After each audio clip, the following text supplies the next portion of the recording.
ডাক্তারি তো আমি শিখছি হাসপাতালের ডাক্তারের চিকিৎসা দেখে, আমি তার লেখাপড়া করে ডাক্তার হই নাই। রোগীর ওষুধ দেয়, তাই রোগী খাইয়া খালি বদনাম হয়, এই রোগী বলে মার যায়, খাওয়ার পরে 1 সপ্তাহ পরে মরে, এই 15 দিন পরে মরে। তো মরে কে?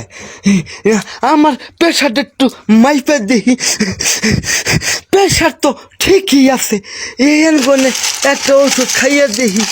আরে কোন ওষুধ খামান্ডা দি কোন রোগের নেগে আইলে তো থই এক চাপা রোগের দিয়ে দিই, এই ট্যাবলেটটা খাইয়ে দেখি। ও ট্যাবলেট দিটা মিডে রে, ভালোই তো নাগে। দিহি বোতলের ওষুধ কেমন, এটা মনে হয় বিষামি, বোতলের মুখ খোলেন না, এটাও মিডিয়া মনে কয় এটাও ভিটামিন। খাইলাম তো আবার মারা ঠারা সামনি, রুগী বলে বাঁচেন আমার ওষুধ খাইয়া, আমি নিজের ডাক্তার হইয়া মারা গেল, রুগী চিকিৎসা করবো কি?